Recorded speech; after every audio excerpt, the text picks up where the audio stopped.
Well, Gang of Line, Carolina Jackpot time coming at you. It's June 3rd, 2023. Man, I'm telling you, last Saturday and this Saturday are absolute freaking polar opposites of each other. You would have thought this week was Memorial Day weekend, right? I mean, the weather in the upstate of South Kakalaki today, absolutely gorgeous. It's about 90 degrees, not a cloud in the sky. It's like, we were complaining and grumbling and wondering last week and into the beginning of this week. We're like, well, when's summer coming? I mean, what's going on with the weather? Why is it so windy? Why is it so cold? And the whole Mother Nature was like, hold my beer. Yep, that's exactly what happened. And so summer's finally here. And talking season's finally here. I never have really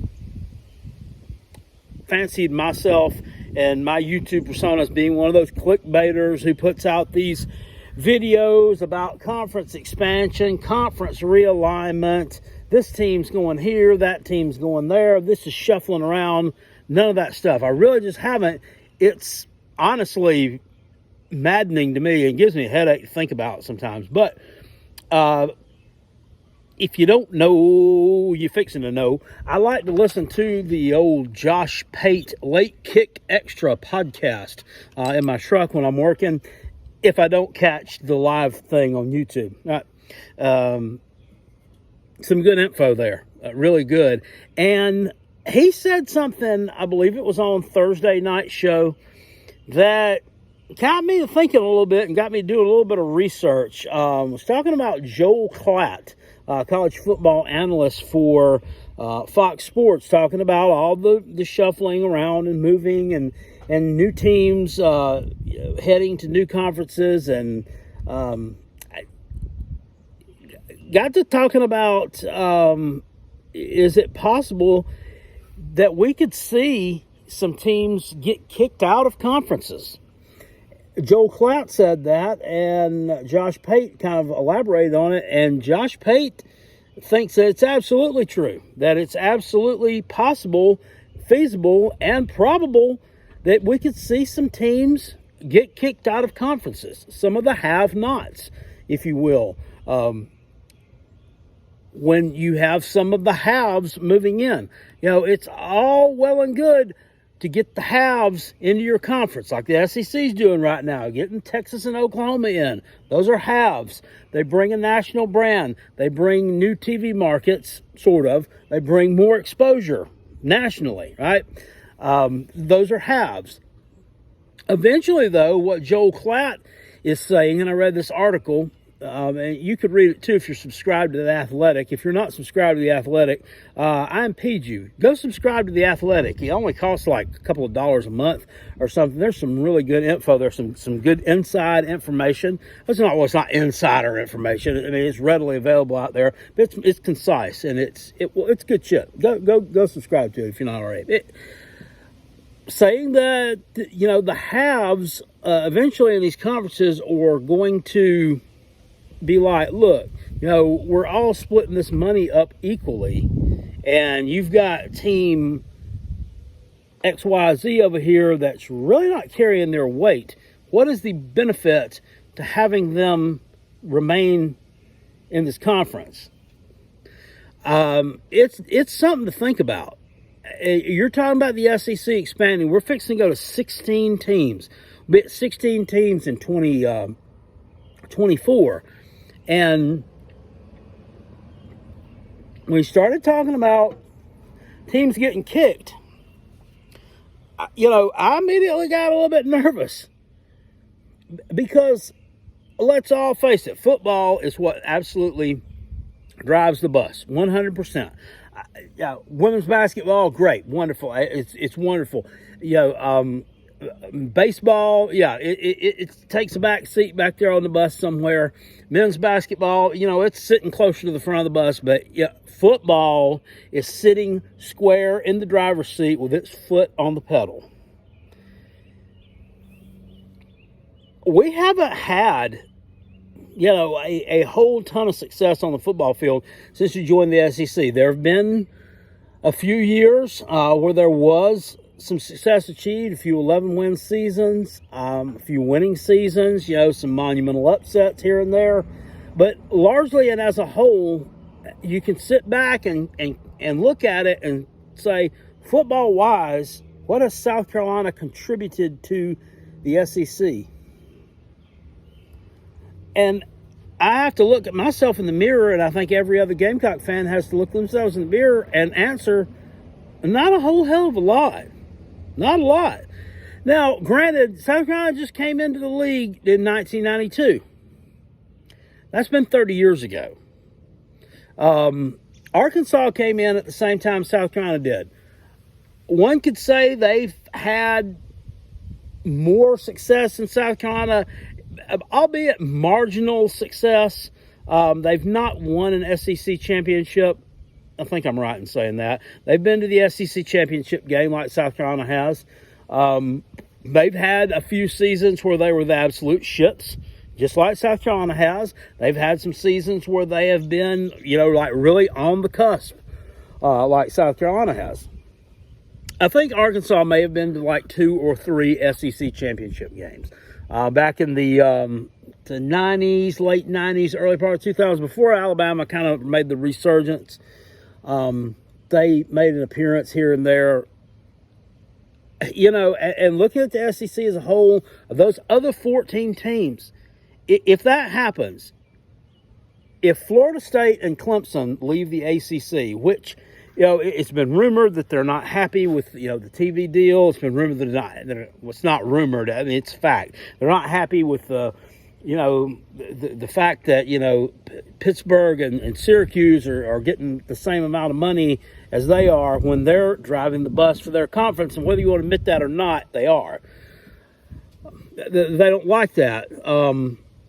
They don't like this long TV deal that the ACC's drawn out and, pretty much handcuffing them there. They're going to have to pay a huge buyout if they want to get out of the ACC.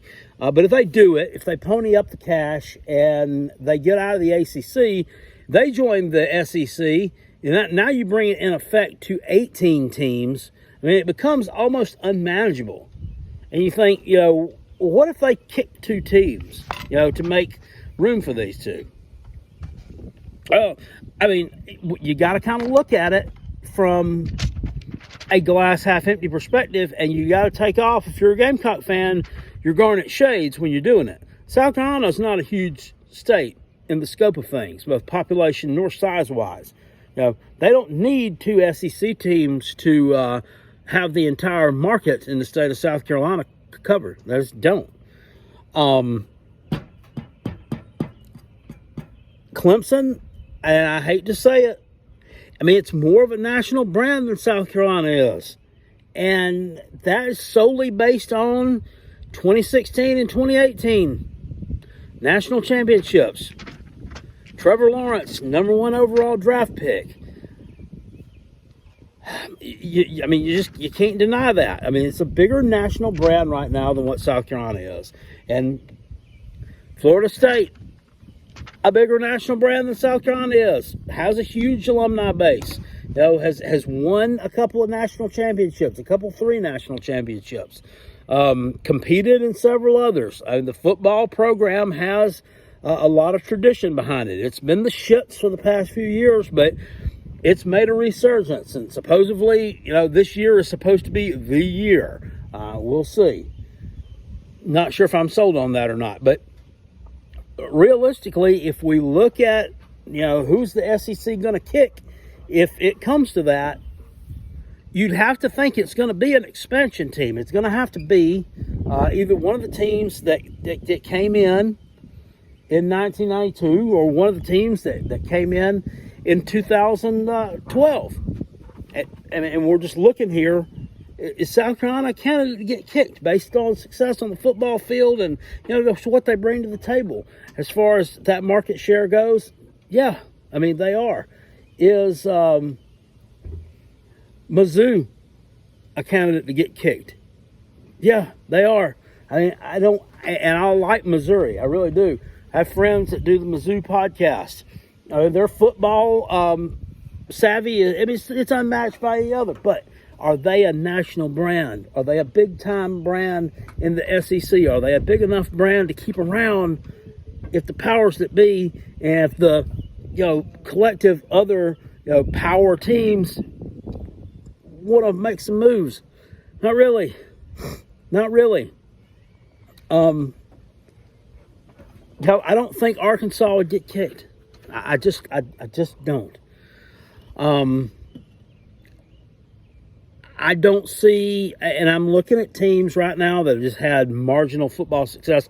I don't see Kentucky getting kicked just based on, now I know I said football drives the bus, but Kentucky brings a lot to the table as far as that men's basketball program. I mean, they are probably one of, if not the biggest national brands in men's college basketball.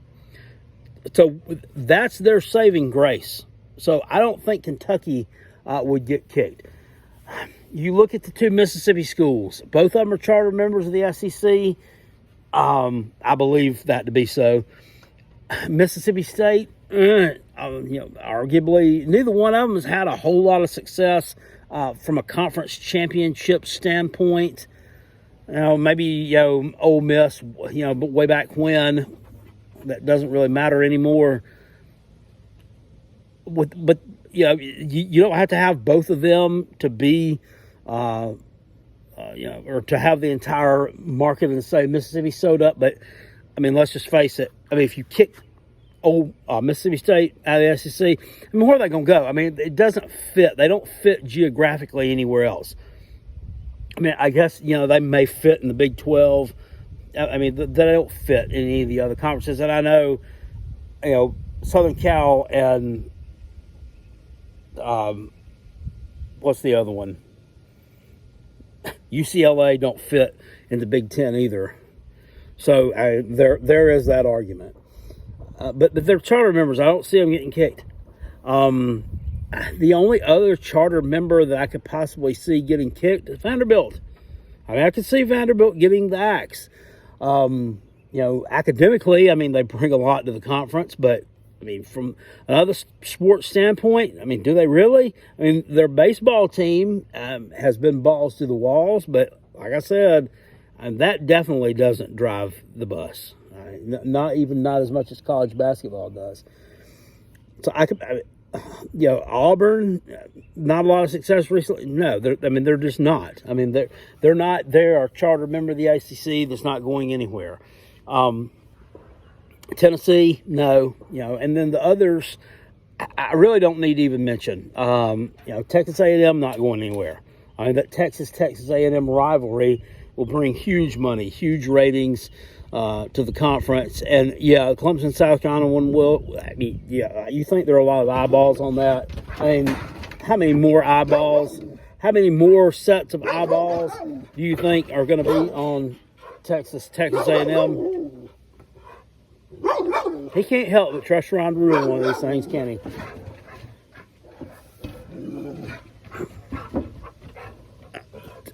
So inevitably, I think that you're looking at a group of 3 to 4 SEC teams that could potentially get the boot if you bring in some others. And I'm not saying that's going to happen. That's just what some analysts are saying, what they're predicting. They say could happen. I'm not saying that it's going to. But it's something to think about. And, South Carolina, I mean, if they got kicked from the SEC, I mean, where are they going to go? I mean, the obvious answer is back to the ACC. South Carolina and Vanderbilt. What if they both got kicked from the SEC? I could see them both joining the ACC, taking the place of Florida State and Clemson. And everybody be like, wow, what a massive downgrade. It could potentially happen. It really could. And Florida State and Clemson really don't bring a lot else to the table other than their football programs. I mean, they're, I guess Florida State's had some marginal success on the basketball court and baseball field, but, nationally, I mean, neither one of them's, won any kind of titles in either of those sports. It's very, unlikely, that would sway any decisions that way. But, it's just a point to ponder. It's just something to think about and, discuss, I guess. If you enjoyed this video, hit it with a thumbs up. Nobody asked me in the comment section about why I'm wearing an Oregon State hat. I'm wearing it because I like it. That's all you need to know. You got an idiot who does a Tennessee podcast or / YouTube show almost every day that wears a damn Appalachian State hat. So, to each his own. Anyway, Carolina Jackpot, I'm out of here. Go Gamecocks, go Coach Beamer, and go Spencer Rattler. Woo!